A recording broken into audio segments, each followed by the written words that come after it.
बल्ले और गेंद का खेल क्रिकेट जो कि जुनून है हमारा, और इस जुनून को कश्मीर प्रीमियर लीग से एक नई जिला बख्शी जा रही है। कश्मीर प्रीमियर लीग 2022 का शेड्यूल जो है उसका ऐलान हो चुका है। इवेंट का दूसरा एडिशन होगा 13 अगस्त से मुजफ्फराबाद में, और दूसरे एडिशन में 7 टीमें मद्दे मुकाबल होंगी, जिनमें कश्मीर प्रीमियर लीग की अहम फ्रेंचाइज मीरपुर रॉयल्स भी शामिल है। और हाल ही में मीरपुर रॉयल्स की नई इंतजामिया ने फ्रेंचाइज का चार्ज संभाला है। सेहत के शोबे में भी काम करने वाली ये कंपनी है prime global group of companies. Mirpur Royals team के जो हुकूक हैं वो इन्होंने ख़रीदे हैं, और prime institute of health sciences Islamabad के अलावा ये जो ग्रुप है ये प्राइम स्पोर्ट्स एकेडमी भी चलाता है, जहां पर बच्चों को तालीम के साथ साथ खेलों में भी भरपूर मौका दिया जाता है। हम नेटवर्क ख़ास तौर पर हम टेलीविज़न और हम न्यूज़ ये कश्मीर प्रीमियर लीग की जो अहम तरीन जो टीम है मीरपुर रॉयल्स, उनका मीडिया पार्टनर है। और आज हम इसी पर गुफ्तगू करेंगे, और आप भी इस गुफ्तगू में शामिल होना चाहें तो फ़ोन लाइन्स हम ऑन कर देते हैं ताकि आप हमारे गेस्ट से भी बात कर सकें। कश्मीर प्रीमियर लीग के हवाले से भी अपने अगर आपके कोई सवालात हैं तो वो भी आप पूछ सकते हैं। और हमारे साथ गेस्ट का एक बड़ा ज़बरदस्त लाइनअप मौजूद है, आपका तारुफ हम कराते हैं अपने सीधे हाथ से। हमारे साथ मौजूद हैं हेड कोच जो कि मीरपुर रॉयल्स के हैं, जनाब अब्दुल रज़ाक साहब। अस्सलाम वालेकुम रज़ाक साहब। वालेकुम सलाम। कैसे हैं, ठीक ठाक हैं आप? जी अल्लाह का शुक्र। उनके साथ मौजूद हैं जी आसिफ फरीदी साहब जो कि जीएम ऑपरेशंस हैं मीरपुर रॉयल्स के। अस्सलाम वालेकुम सर। वालेकुम सलाम। Thank you sir, welcome to the show. Thank you, शुक्रिया तशरीफ लाए। और यहाँ पर तारुफ जो है वो पश्तो में करवाएं या उर्दू में करवाएं? मेरा ख्याल है हम उर्दू में करवा देते हैं, और फिर गुफ्तगू तो हमने वैसे ही पश्तो में करनी है, क्योंकि जहाँ दो पठान कम से कम जो मिल जाते हैं तो फिर वो पश्तो आ जाती है ऑटोमेटिकली। फिर यासिर शाह साहब मौजूद हैं जी जो कि मीरपुर रॉयल्स की नुमाइंदगी करेंगे। अस्सलाम वालेकुम यासिर भाई। कैसे हैं? अल्लाह का शुक्र। खैर खैरियत, ठीक ठाक। बस शुरू हो गए आप लोग। और नजीबुल्लाह साहब हैं जो कि सीईओ हैं जी मीरपुर रॉयल्स के। कैसे हैं सर? अस्सलाम वालेकुम। वालेकुम सलाम, अल्हम्दुलिल्लाह। ज़बरदस्त जी, ये हमारा आज का जो कह लीजिए कि गेस्ट का एक ज़बरदस्त लाइनअप है, और इनसे हमने बात करनी है कि ये मीरपुर रॉयल्स की जो टीम है ये क्या जलवे दिखाएगी कश्मीर प्रीमियर लीग में। तो सबसे पहले आपसे ही शुरू करते हैं सर कि एज ए हेड कोच आपने इस टीम को लीड करना है और सारे खिलाड़ियों को वो जो कहते हैं ना चाबुक से कंट्रोल करना है, तो आपकी क्या उम्मीदें हैं और आप अपनी टीम की फॉर्मेशन को कैसे देख रहे हैं? देखिए, सबसे पहले मैं समझता जो हेड कोच है उसकी ज़िम्मेदारी है कि टीम को यूनाइटेड रखे। हाँ, बिल्कुल। और उनको मेंटली जितना स्ट्रॉन्ग कर सके ये हमारा फ़र्ज़ है। उनको फिज़िकली मेंटली जो भी उनकी प्रॉब्लम्स हैं वो उसको हल करना ये हेड कोच की ज़िम्मेदारी होती है। बिल्कुल सही। और अल्लाह का शुक्र है ये मेरा तीसरा साल है कोचिंग में, और काफ़ी एक्सपीरियंस भी हासिल हो चुका हुआ है। और कोशिश यही होती है कि जितने भी प्लेयर्स हैं, सीनियर हो या जूनियर हो, उनके साथ एज ए फ्रेंडली और एक प्यार मोहब्बत का तल्लुक़ रखा जाए। लेकिन तो टीचर के साथ सिर्फ फ्रेंडशिप तो नहीं हो सकती। टीचर जो सिखाने वाला है उसका तो रोब दबदबा भी चाहिए। देखिए, ये जो माइंड होता है ना, माइंड ये क्रिकेट है माइंड की सारी। हाँ। तो हमने उनके माइंड से नेगेटिव चीज़ें निकालनी होती है, तो ये बेस्ट वे है। अगर आपका कोऑर्डिनेशन उनके साथ अच्छा है, प्लेयर्स आपकी बात सुनता है, तो ये कोच के लिए बड़े प्राउड की बात है। बिल्कुल, क्योंकि हम उनको वो चीज़ देना चाहते हैं कि जो हमने गेन किया है। हमने प्रेशर भी स्टेन किया है, हमने मुश्किल वक्त में भी खेला है। बिल्कुल। तो ये जो हमारे पास एक्सपीरियंस है ये किसी लेवल 4 को कोचेज़ या लेवल 3 कोचेज़ को नहीं आ सकता। तो ये अल्लाह का शुक्र है। तो मेरी कोशिश यही होती है कि उनका लुक आफ्टर की जाए, ख्याल किया जाए, और बच्चों की तरह, दोस्तों की तरह, भाइयों की तरह, ये मेरी इंटेंशन। बिल्कुल। अच्छा, आपने भी चूँकि जब डेब्यू किया था 17 साल की उम्र में किया था, तो वो एक बिल्कुल यंगस्टर होता है और वो आता है तो उसको बहुत सारे प्रेशर्स होते हैं। इस पर भी हम ज़रा बात करेंगे आपसे कि कैसे जो है वो आपके उस वक्त के शब व रोज़ होते थे और वो सारा जो ट्रेनिंग वाला सिलसिला था। आसिफ साहब, सर इस ग्रुप के बारे में थोड़ा सा हमें बताएं कि ये जो बुनियादी तौर पर जो ग्रुप है, एजुकेशन भी और स्पोर्ट्स भी, और फिर ये जो मीरपुर रॉयल्स टीम जो इन्होंने जो लिया, इसके बारे में ज़रा प्लीज़ हमें बताइए। देखिए, सबसे पहले तो मैं टीम पे ही तबसरा करूँगा। जी, क्योंकि इस वक्त हम टीम के लिए बैठे हैं। हाँ, टीम पर तो हमने है ना ज़रूर। तो ये जनाब हमारे सीईओ साहब हैं, इनकी ये कहते हैं ना ड्रीम था कि मैं कोई टीम लूँ। PSA इनका एक एकेडमी है, वो चला रहे हैं ये लोग।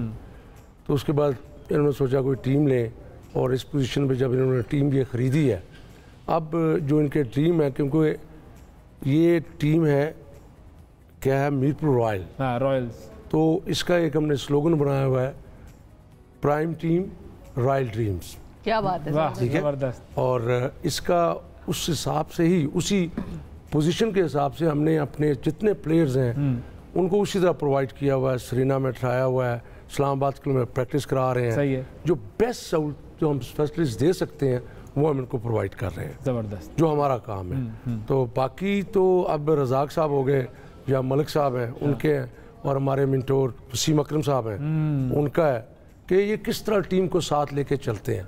हम बिल्कुल मैक्सिमम जो, मैं भी क्योंकि इंटरनेशनल प्लेयर हूँ, तो इस जितना मैं मैक्सिमम अपने प्लेयर के साथ कर सकता हूँ, I know what can I suppose to do with the player, तो वो मैं कर रहा हूँ।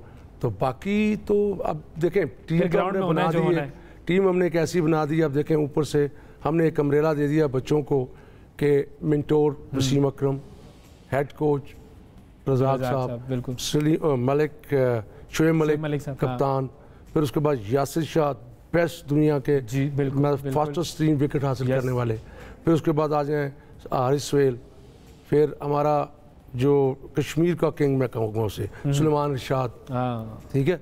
ये सारी टीम लेके हम चल रहे हैं, और यंगस्टर्स जिन्होंने टोटली परफॉर्म किया है डोमेस्टिक में, हमने सिर्फ उनको पिक किया है।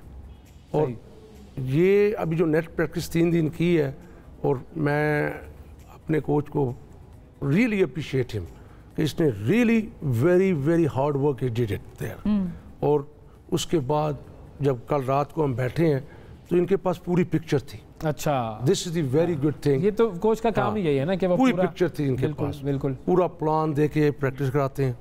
तो I think we are very lucky. तो ये विजन, ये जो बेस्ट ऑफ द बेस्ट की एक बन गई है टीम पूरी, ये किस तरह से, मतलब जिसको कहते हैं ना कि how did the best of the best came together. देखिए बात ये है कि आपकी अगर नीयत सच्ची हो और सही लगन हो आपकी, तो आप हर वो चीज़ हासिल कर सकते हैं। कोई भी ड्रीम ऐसा जो आप देखते हैं और उस पर अगर हम मेहनत करते हैं तो अल्लाह ताला आपको कभी नहीं ना करता। बिल्कुल ऐसा ही, बिल्कुल ऐसा ही। हमारा ड्रीम था ये, और उस ड्रीम के हिसाब से हमने ये अम्ब्रेला बनाया ऊपर सुपरस्टार्स का, उसके डाउन हमने वो बच्चे रखे हैं जो लर्न कर रहे हैं इसमें। सही। जब रज़ाक साहब किसी को कहेंगे वेल डन, वसीम अकरम, मलिक, यासिर शाह, अब किसी यंग बच्चे को अगर ऐसे कहेगा तो what do you think about that. तो नजीब साहब, आपका विजन जो है वो क्या, ये ड्रीम जो है वो क्रिकेटिंग ड्रीम आपकी कैसे बनी? ये क्योंकि मैं खुद क्रिकेट खेलता था बचपन से, शौक था क्रिकेट का। ये तो पाकिस्तान के हर बच्चे को है, ठीक है, बिल्कुल तकरीबन पाकिस्तान की नहीं, दुनिया में बहुत ऐसे है कि वो ज़्यादातर क्रिकेट देखी जाती है और खेली जाती है, और क्रिकेट के फ़ैन जो है वो हर सारी दुनिया में, और सबसे ज़्यादा क्रिकेट के फ़ैन है बाकी जो स्पोर्ट्स है इनसे हट करके। तो उस वजह से जब मैं क्रिकेट खेल रहा था, अंडर 19 कैंप तक गया, बट सेलेक्ट नहीं हुआ।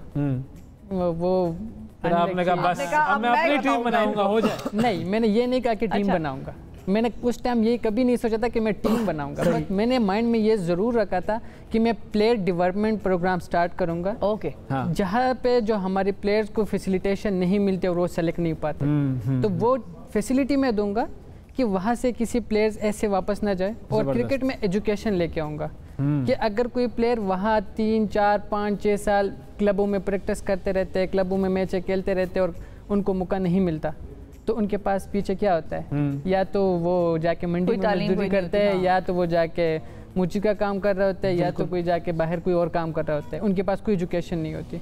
तो मेरा फर्स्ट फोकस जो था वो क्रिकेट के साथ एजुकेशन था कि क्रिकेट में एजुकेशन आना चाहिए।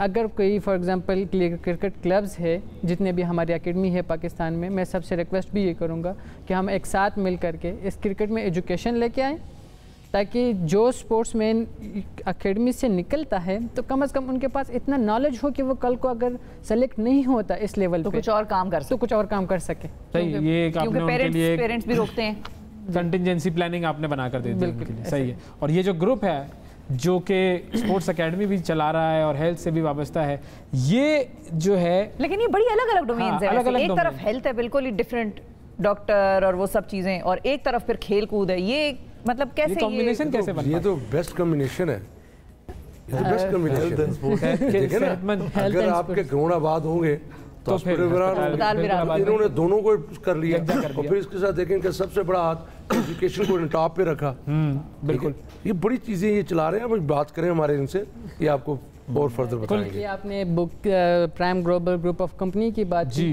तो हम 2016 से अल्हम्दुलिल्लाह हमने एक एजुकेशन इंस्टीट्यूट स्टार्ट किया, और देन हम पूरे पाकिस्तान में एजुकेशन इंस्टीट्यूट स्टार्ट किए, जैसे कि डिफरेंट सिटी में, सवात में, फिर इस्लामाबाद में, फिर सरगोदा में, डिफरेंट सिटी में हमारे इंस्टीट्यूट बने। तो उस टाइम जो कि मेरा प्लान था एकेडमी का वो 2018 से था।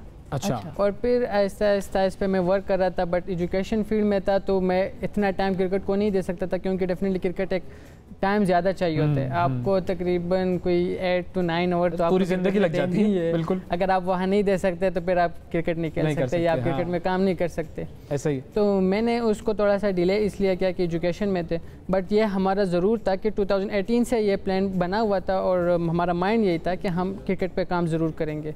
तो जब एजुकेशन में आए तो फिर एजुकेशन में एक नॉलेज बाद में फिर ये आया कि इसके साथ क्रिकेट की एजुकेशन ऐड करना चाहिए। तो उस पर फिर हमने वर्क स्टार्ट किया। फिर आसिफ साहब से मुलाकात जब हुई तो वो लोग मिलते जाते हैं, कारवां बनता जाता है, ऐसा ही होता है।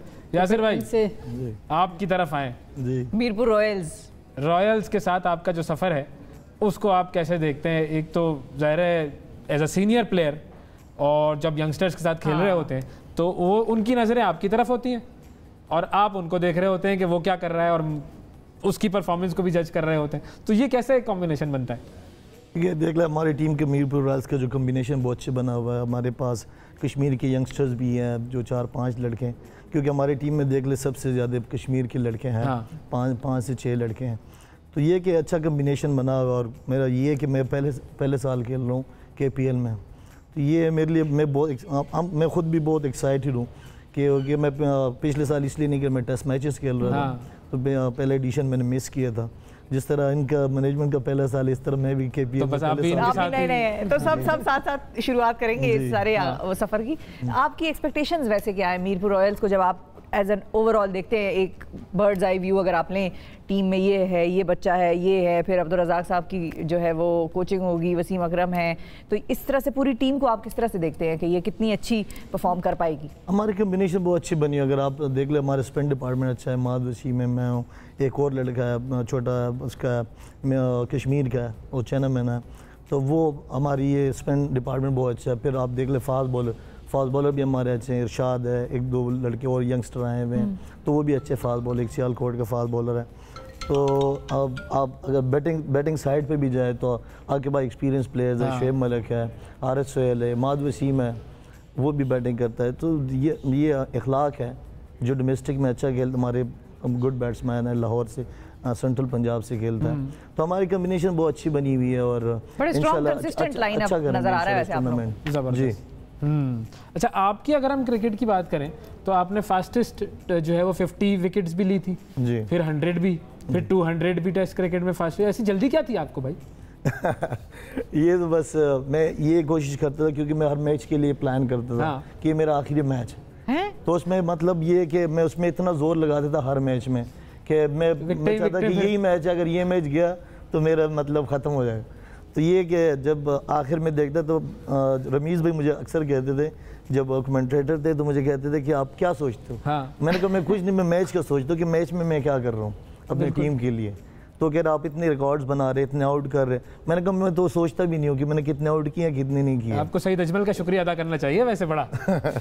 अगर वो ना बाहर होता टीम से तो फिर आप ये, हाँ, क्योंकि अगर आप देखें अब्दुर्रहमान भाई या सईद भाई जब वो खेल रहे थे तो हमें चांस इस तरह नहीं मिल रहा। हालांकि मैंने अभी साइड मैच में इंग्लैंड के खिलाफ आउट भी किए थे, 9 आउट किए थे। बिल्कुल, उसके बावजूद भी फिर मैं नहीं खेला क्योंकि सईद भाई और अब्दुर्रहमान भी खेल रहे थे। तो जिस तरह सईद भाई का वो मसला है तो उस पर मेरे चांस बन गया। यस, और फिर आपने बता दिया दुनिया को। माशाल्लाह माशाल्लाह, ज़बरदस्त। अच्छा रज़ाक भाई, जब आप टीम कॉम्बिनेशन को देखते हैं, एक तो टीम कॉम्बिनेशन में बताया कि आपके पास जो है बैटिंग में भी है, बॉलिंग में भी लोग हैं, सारे दोनों एरिया स्ट्रॉन्ग है, लेकिन जब आप एज अ 17 ईयर ओल्ड पहली मरतबा ग्राउंड में उतरे थे, उस वक्त क्या फीलिंग होती है? इतना जो एक आपके ऊपर एक प्रेशर होता है, और उस यंग एज में कैसे संभाल सकता है कोई इंसान इतना प्रेशर? देखिए, ये तो अल्लाह ताला की ब्लेसिंग है, और जो अल्लाह ताला ने पोटेंशियल दिया होता है और हार्ड वर्किंग पीछे उसकी होती है। और मैं यंगस्टर को भी ये कहता हूँ कि जितने अपने आप को फिट रखेंगे मेंटली फिज़िकली, आप उतना प्रेशर हैंडल कर सकेंगे। तो यही वजह थी, प्रेशर था मेरे लिए क्योंकि मेरे लिए नई दुनिया थी वो, क्योंकि वसीम अकरम के अंडर खेलना और इमामुल हक के साथ खेलना, तो ये एक ऐसे ही था कि ड्रीम कम ट्रू। क्योंकि हम अपनी एज में हम इनको जब देखते थे तो हम बिल्कुल शॉक्ड हो जाते थे कि जी हमने आज वक़ार यूनुस को देखा, वसीम अकरम को देखा, और जब उनके साथ हम खेल रहे हैं तो एक एक्साइटमेंट थी प्रेशर क्रिकेट का नहीं था, ज़्यादा उनका था। अच्छा कि पाकिस्तान टीम में इतने इतने बड़े नाम और मैं, हाँ जी, शादरा से एक उठा हुआ लड़का गांव का और आके बिल्कुल पाकिस्तान टीम में कैसे खेले, तो ये मेरे लिए नई दुनिया थी। तो उसमें सबसे ज़्यादा इनकरेज करने वाला कौन था? देखिए जितने भी हमारे सीनियर थे, जैसे वसीम अकरम थे, इन्होंने बड़ा सपोर्ट किया, सईद अनवर थे, इंज़मामुल हक थे, राशिद लतीफ़ थे, मोइन खान थे, तो इन्होंने बड़ा, मुश्ताक अहमद थे, इन्होंने बहुत ज़्यादा प्यार दिया और रिस्पेक्ट दी कि आप जो है ना हार्ड वर्क करेंगे, क्योंकि ये जो प्लेटफॉर्म है यहाँ पे जो मेंटली स्ट्रॉन्ग है वो स्टे कर सकता है। बिल्कुल बिल्कुल। तो यही हमने सीखा कि प्रेशर में खेलने वाला प्लेयर जो होता है ना वो अच्छा होता है। अच्छा, और आपकी जब थोड़ा सा क्रिकेटिंग हिस्ट्री देखें तो आपने हर नंबर पे बैटिंग की है। देखिए टीम आप क्या कर रहे थे, मतलब टीम की रिक्वायरमेंट थी, हाँ। और जो मुझे प्लान मिलता था मैं वैसे खेलना शुरू कर देता। और ऐसा मुझे तो आज तक कोई प्लेयर ऐसा मुझे नहीं याद पड़ता कि जिसने शुरू से लेकर आखिरी नंबर तक बैटिंग की हो। देखिए ये भी एक स्किल ही होती है कि बंदा हर जगह जाके एडजस्ट हो जाए। हाँ जी, एक शुरू से ना एक माइंड एक सेट होता है कि मेरी एक ख्वाहिश थी कि हमेशा मुश्किल वक्त में आप वो काम करें जो कोई नहीं कर सकता। उसमें अगर आप फिज़िकली फिट हैं, आपकी नीयत अच्छी है, तो अल्लाह ताला मदद करते हैं। ठीक है, इसमें इंडिया के प्लेयर्स भी हैं, वेस्ट इंडीज़ के भी, क्रिश्चियन भी हैं, वो भी क्रिकेट खेलते हैं, पर अल्लाह ताला सबका एक ही है। बिल्कुल, तो सबको नवाजने वाली की एक ही ज़ात है। वाला तो वही है। बिल्कुल। तो ये है कि उसमें फिर आपकी हार्ड वर्किंग और आपका डिसिप्लिन, ये बड़ा काउंट करता है। और अब आपका बेटा भी इस कश्मीर प्रीमियर लीग में खेल रहा है। जी, अली रज़ा का भी अंडर 19 खेल रहे हैं। तो इंशाल्लाह भी वो नेशनल ड्यूटी पे हैं। कितनी डांट डपट सुनते हैं वैसे? नहीं, ये देखे, ये जो दौर है ना, ये डांट डपट वाला नहीं है। नहीं। हाँ, आपने तो पहले ही कह दिया मैं दोस्ती रखता हूँ। बिल्कुल, बिल्कुल, याद आ गया। ये तो आप घर से सीखते हैं। अगर आप जैसा बिहेवियर घर में है ना, तो वैसा ही बाहर रखना चाहिए। अच्छा, वो कितना अंडर प्रेशर होते हैं जब वो, मतलब जाहिर है उनको भी लोग तो इसी नज़र से देखेंगे कि भाई अब्दुल रज़ाक का साहिबजादा है और अब पता नहीं कैसा खेलेगा, और वो तो कंपैरिजन जाहिर है बाप बेटे का फौरन ही आ जाता है, चाहे आप इनकार भी करें इस चीज़ से। जी देखिए, क्रिटिसिज्म लेना पड़ता है। हम ले सकते हैं कि वो अभी यंग है, उसको हम यही सिखाते हैं कि जो अल्लाह ताला ने आपको बनाया है और ये अल्लाह ताला के काम है कि आप क्रिकेटर के बेटे हैं, तो आपने हार्ड वर्क करना है, मेहनत करनी है, बाकी सब कुछ अल्लाह ताला पे छोड़। कुछ उसके फ़वाइद होंगे और कुछ नुकसानात होंगे। बिल्कुल। अच्छा, राइवलरी कितनी होती है वैसे प्लेयर्स में? ये यासिर भाई आपसे भी मैं पूछना चाहूँगी और आपसे भी मैं पूछूंगी, कुछ जगहों पे तो बड़ी दोस्तियां हो जाती हैं। यासिर भाई क्या है कि सारा प्रोग्राम ही खत्म कर दिया। अच्छा, ऐसा ही है, अब वो खत्म करें। क्या बात है रज़ाक भाई, मैं ना अपने अल्फाज वापस ले लें। इतनी सीरियस टॉक हो रही है, जरा बंदा हंसी खेले भी तो करे ना सर। खिलाड़ियों के दरमियान कितनी राइवलरी पाई जाती है और ये किस हद तक पॉजिटिवली एक प्लेयर को इम्पैक्ट करती है और किस हद तक नेगेटिवली इम्पैक्ट करती है? रज़ाक साहब, आपसे शुरू करेंगे। देखिए, मेरे पॉइंट ऑफ व्यू से ये ब्लड से होता है और आपके घर की तरबियत से होता है। और जैसे मेरे साथ अज़हर महमूद थे, हाँ। और हमेशा मैंने उसके लिए दुआई की है कि वो अच्छा परफॉर्म करे, और कभी ये नहीं सोचा कि वो ना करे और मैं करूँ, मैं टीम में रह जाऊँ। तो ये मेरी उसके साथ, मुझे बहुत पसंद थे, मेरी दोस्ती भी बड़ी अच्छी थी। तो क्योंकि जब पाकिस्तान के लिए आप खेल रहे होते हैं ना, तो आप जेलसी रखेंगे ना, तो कभी आप बड़े प्लेयर नहीं बन सकते। तो हमेशा अच्छा सोचना चाहिए। लेकिन नेचुरली नहीं आती एक चीज़ वो। देखिए, वो चीज़ एक है कि अगर इसने 50 किया है तो मैं कोशिश करूंगा मैं 60 करूंगा, 70 करूंगा। कंस्ट्रक्टिव राइवलरी हो गई। और इस तरह के 3 आउट किए तो मैं कोशिश करूंगा यार मैं भी 4 आउट करूं। तो ये जो है ना, टीम के लिए बड़े बेनिफिट्स होते हैं इसके। तो ऐसी सोच होनी चाहिए, जितने भी यंगस्टर है वो ये सोच लेके उतरा करें। ये ना सोचे कि ये ना करे और मैं कर जाऊँ, मैं ऊपर आ जाऊँ, इस तरह मुझे मैनेजमेंट मिल जाए। ये जो सोच है ना, ये क्रिकेट है सारी मेंटली। बिल्कुल, जब आपका माइंड सेट होगा तो अल्लाह ताला की ब्लेसिंग आती है, आप वो काम करते हैं जो कोई नहीं कर सकता। बिल्कुल सही। यासिर भाई, प्लेयर्स की राइवलरी मैंने कहा यासिर भाई। अच्छा, मैं एक दो बातें कहना चाहता हूँ। एक तो ये कि जब आप अपनी फैमिली में होते हो ना, तो फैमिली में जितने भी बंदे होते हैं, जब वो कामयाब होते हैं तो आप उस पर कभी उससे जेलस नहीं होते। हाँ, जो आपके फैमिली का मेंबर है।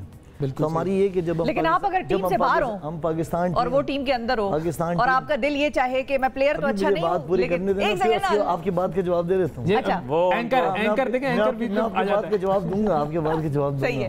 जब मैं टीम में होता हूँ, मैं मतलब हम तकरीबन 10-8 साल हो गए टीम के साथ, तो जितना हम टीम वालों के साथ रहे, अपने दोस्तों के साथ, जितने भी क्रिकेटर्स हैं, हम इतने फैमिली के साथ नहीं रहे। बिल्कुल सही, क्योंकि 8 साल में हमारे इतने टूर सारे चीज़ें, तो हम सारे इकट्ठे रहे। हाँ। तो हम कैसे एक दूसरे के लिए ऐसे सोच सकते हैं, परफॉर्म ना करे या ये परफॉर्म ना, कि जब आपकी नीयत ख़राब हो जाएगी उस पर, तो आप खुद भी परफॉर्मेंस नहीं होती आप। जब आप दूसरे के लिए अच्छा सोचते तो आपके लिए अच्छा होता है। अब आपने तो बड़ा वो महात्मा गांधी वाला इधर आपने वो एक बना लिया है कि हम दूसरे के लिए अच्छा सोचे ये वो, लेकिन एक ह्यूमन नेचर है कि अगर कोई प्लेयर बाहर है और वो सिलेक्ट नहीं हुआ हुआ और वो पता है उसको, ये भी शायद अंदर से वो जानता है कि मैं बहुत बेहतरीन प्लेयर नहीं हूँ, मेरी जगह जो खेल रहा है वो मुझसे बेहतर प्लेयर है, लेकिन काश उसकी जगह मैं होता, तो ये फीलिंग भी तो एक है ना जो नेचुरल है, वो आती है। ये फीलिंग आती है, लेकिन उसकी वजह अगर आप नेगेटिव सोचते हो तो आप जाओ अपने उससे ज़्यादा मतलब ट्रेनिंग करो, उससे ज़्यादा अपनी बॉलिंग को इतना इम्प्रूव करो या बैटिंग को कि उससे ज़्यादा अच्छा परफॉर्म करके, या डोमेस्टिक में जब आप जाते हो तो वहाँ पे परफॉर्मेंस दो। जब आप एक बंदे से अगर वो परफॉर्म कर रहे हैं, आपके दिल में आता है कि मुझे भी होना चाहिए, या कटाने वाली सिचुएशन भी तो होती है ना दुनिया में। तो जब आप अपनी चीज़ें खुद अपने आप पे करते हो, क्योंकि क्यों अच्छा कर रहा है वो, मुझसे ज़्यादा मेहनत कर रहा होगा तो इसलिए अच्छा कर रहा होगा। बिल्कुल। तो मेरा ये है कि मैं उसको पॉजिटिव लूँ और जाके उससे ज़्यादा अपनी गेम बेहतर। बिल्कुल। अच्छा, हमारे साथ एक कॉलर भी हैं, कॉलर की तरफ हम चले जाते हैं, फिर आते हैं गेस्ट की तरफ। अस्सलाम वालेकुम। अच्छा, कॉल ड्रॉप हो गई। Okay okay. नजीब साहब, जब हम टीम कॉम्बिनेशन की बात करते हैं तो उसके अंदर टीम सिलेक्शन में जो मैनेजमेंट, जब वो क्या ड्राफ्टिंग हो रही होती है, तो उस वक्त क्या सूरत हाल थी, और जब आप लोगों ने प्लेयर्स चूज़ किए, वो सारा सिलसिला था, तो वो क्या क्या चीज़ देखकर सिलेक्ट किए गए? मुश्किल सवाल है, लेकिन मुश्किल इसलिए नहीं है कि उस पर हम काफ़ी वर्किंग कर चुके थे। जैसे कि हमारे GM साहब है आसिफ अफरीदी साहब, तो जब ड्राफ्टिंग हो रही थी उससे तकरीबन कोई 2 वीक पहले हमने काम स्टार्ट किया था। अच्छा। कि हमारे पास KPL में कितने लोगों ने अप्लाई किए हैं और कितने लोगों ने अप्लाई करना है, और डोमेस्टिक के कितने प्लेयर है, कश्मीर के कितने प्लेयर है, फिर हमारे स्टार्स में से किस किस ने अप्लाई करना है। तो वो हमारे एनालिस्ट को इन्होंने बुलाया और उनसे सारे काम पहले से उन्होंने कहा कि इस चीज़ पे आप वर्क स्टार्ट करें, और मुझे साथ साथ बताते रहे। सही है। तो जब हम ये वर्किंग कर रहे थे तो 2 वीक मीन कि हम रात को 2 बजे तक इस पे वर्किंग करते रहते थे। मैं साथ बैठा होता था इनके, क्योंकि मुझे तो फर्स्ट टाइम था। इंटरेस्टिंग भी लग रहा था कि ये देखे हर प्लेयर का मैं सारा चीज़ें रिकॉर्ड अभी कैसे देख रहा हूँ कि जो इन्होंने डोमेस्टिक कौन से मैच में कितने रन किए, कितने आउट किए, वो मेरे लिए थोड़ा सा न्यू था, क्योंकि इन चीज़ों का नहीं था एनालिस्टिक हवाले से। तो इस पर हमारे पहले से वर्किंग थी। ड्राफ्टिंग वाले दिन हमने जो मैं कहता हूँ कि माइंड वाला जो गेम किया था, वहाँ पे गोल्ड कार्ड जो हमारे पास था वो सर ने ऐसे यूज़ किया कि जिसके बारे में रात का हमारे डिसाइड हुआ था कि हम जो वैलिड कार्ड है वो हम यूज़ करेंगे। बट उस टाइम ये सर ने हमें किसी को नहीं कहा था कि मैं किस बंदे पे यूज़ करूँगा और किस टाइम यूज़ करूँगा।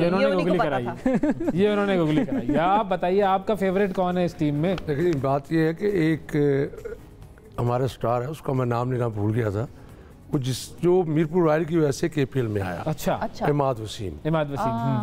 वो very special for Mirpur royal. सारे स्पेशल हैं, लेकिन कोई ऐसे होते हैं जो किसी वजह से आ जाते हैं, तो उसका नाम लेना भूल गया था मैं, तो उसका हाँ अब तो स्पेशली नाम लिया, हो सकता है वो अलग से हो जाएगा। सही है। ऐसा कोच रज़ाक भाई, आपके पास जो टीम कॉम्बिनेशन आता है, अब आपके पास एक पूरा वो कहते हैं ना कि खजाना है, अब उस खजाने में किसको कैसे इस्तेमाल करना है, कहाँ इस्तेमाल करना है, ये सारा काम जो है वो आपकी जिम्मेदारी पर है। एक कोच की कितनी जिम्मेदारी होती है कि आपका खिलाड़ी जो है वो अगर नहीं परफॉर्म कर पाया उस दिन आप मैच में, तो कोच का कितना अपने ऊपर लेता है? देखिए, क्रिकेट बहुत ज़्यादा हो चुकी हुई है और ये टीम वर्क है। जैसे आसिफ भाई मेरे साथ है, शुएब मलिक है, अभी वसीम अकरम भी हमारे साथ हैं, तो ये एक माशाल्लाह इनका भी काफ़ी एक्सपीरियंस है। तो हम जो भी सिलेक्शन करते हैं, हम बैठ के यूनिटी के लिए, हमारी नीयत ये होती है कि हम एक यूनिटी पैदा करें। यूनिटी पैदा हो, हाँ। क्योंकि डिक्टेटरशिप वाले जो काम जो है ना वो ख़त्म हो चुके हैं। वो आज से 20-25 साल पहले की क्रिकेट में होते थे कि जी मैं सारा कुछ करना है, हाँ। और मैंने क्रेडिट लेना है। और पास्ट में अगर देखा जाए तो ऐसा भी होता रहा कि क्रेडिट जब परफॉर्म करता है कोई लड़का तो क्रेडिट लेते, जब नहीं करता तो वो कहते हैं तो ये चीज़ें ख़त्म हो चुकी हुई हैं। अब जो भी टीम है इसी तरह चलती है, एक मशवरे से चलती है, और प्लेयर के लिए हक में ये बड़ा अच्छा होता है, क्योंकि हमारी नीयत है कि ये लड़का परफॉर्म करे। तो अगर कंपेयर करें बाकी टीमों से अपनी टीम को, तो वहाँ पर आपको क्या क्या स्ट्रेंथ नज़र आ रही है? देखें, ऑन दी डे जो है ना T20 में टाइम के मुताबिक जब टीम को ज़रूरत होती है, प्लेयर वो होता है जब टीम को ज़रूरत होती है वहाँ परफॉर्म करें। तो हम इस चीज़ को बड़ा अप्रिशिएट करते हैं कि आपने प्रेशर में और टीम की ज़रूरत के मुताबिक आप खेलें। अगर एक ओवर में 15 चाहिए तो आप 15 कर सकते हैं, तो ये बड़ा अच्छा एक साइन होता है। तो हमने इस तरह लेकर डेवलप करना है प्लेयर्स को कि आप पॉजिटिव खेलें, अग्रेसिव खेलें, जो अल्लाह ताला ने आपको पोटेंशियल दिया उस पर खेलें, बाकी सब चीज़ें छोड़ दें और मेरिट पे खेलें। तो बाकी जो टीमें हैं उनकी आप वो तो करते होंगे ना कि उनकी स्ट्रेंथ क्या है। मिसाल के तौर पे बाग है तो भाई बाग की टीम में जो है वो ये देखें ये खतरनाक है। देखिए इतनी क्रिकेट में अवेयरनेस आ चुकी हुई है। अगर आप 20-25 साल 30 साल पहले पीछे चले जाए, वहाँ पे इतना कैमरे का नहीं था, ना कोई वीडियो का, ना रिकॉर्डिंग का। तो अब हर बंदे को पता है कि ये क्या खेलता है। हाँ, जब नए लड़के होते हैं उन पर थोड़ी वर्किंग करनी पड़ती है कि उनकी स्ट्रेंथ क्या है, कहाँ पे वीकनेस है।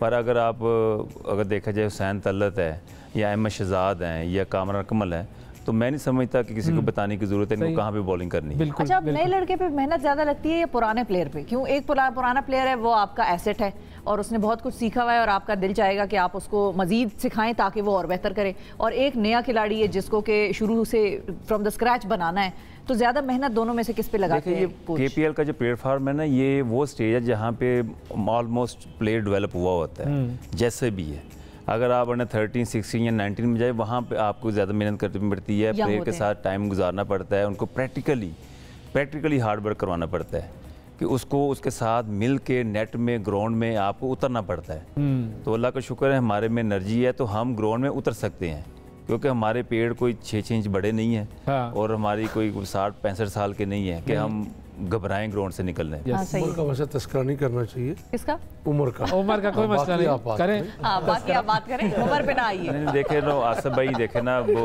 ये इन्होंने मुझे बेटा बनाया हुआ है, तो अब मुझे बात तो माननी पड़ेगी ना। सर फाइनल मैसेज सर आपकी तरफ से। फॉर व्हाट अबाउट टीम देखें, इंशाअल्लाह ताला जो टीम हमने बनाई है वो अभी रज़ाक ने बड़ी अच्छी बात की, at the time of the day, हाँ, उस वक्त जो बच्चे अच्छे खेल गए वो खेल गए। बिल्कुल। बाकी जो एक्सपीरियंस है हमारी टीम के पास और जो यंग लड़के हैं और जिस तरह इन सब ने कम्बिनेशन बनाया है, तो इंशाल्लाह हमारी होप यही है कि इंशाल्लाह हम ट्रॉफी लेंगे। सही। नजीब साहब, final message to the viewers जो लोग केपीएल देखने के लिए बेताब हैं। यही कहूँगा कि सपोर्ट करें, सिर्फ ये नहीं कहूँगा कि मीरपुर रॉयल को सपोर्ट करें, मैं कहूँगा कि केपीएल को सपोर्ट करें, क्योंकि जब हम सपोर्ट करते हैं प्लेयर्स को तो उनको एनर्जी फिर ज़्यादा हो जाती है, मीन कि उनको एनर्जी मिल जाती है सपोर्ट से। तो जितना सपोर्ट कर सकते हैं पूरे केपीएल को सपोर्ट करें और ग्राउंड पे आए वहाँ पे और एंटरटेन हो जाए, वहाँ से एंटरटेनमेंट ले, क्योंकि डिफरेंट वहाँ पे एंटरटेनमेंट होती है ग्राउंड के अंदर। हाँ। अगर हम सिर्फ क्रिकेट नहीं होती कि आप आए बस क्रिकेट देखें, क्रिकेट तो आप घर में बैठ के टीवी पे भी देख सकते हैं, लेकिन जो ग्राउंड का जो माहौल होता है वो आपका डिफरेंट होता है। वहाँ जैसे कि अगर हम वाघा बॉर्डर जाते हैं ना, तो वहाँ पे जो आपका जज्बा या जो आपका जोश होता है आपको खुद पता नहीं चलता। तो ऐसे ही ग्राउंड की सिचुएशन। यासिर भाई, कश्मीरियों के लिए मैसेज क्या कहेंगे? ये कि बस कश्मीर के लोगों की ये रिक्वेस्ट है कि वो आए और केपीएल को सपोर्ट करें, कश्मीर के लिए, पूरे पाकिस्तान के लिए, क्योंकि ये हमारा केपीएल कश्मीर प्रीमियर लीग हमारी यंगस्टर के वहाँ के जो लोग हैं उनके लिए हो रहा है, तो सब लोग वहाँ पे आना चाहिए और सपोर्ट करना चाहिए।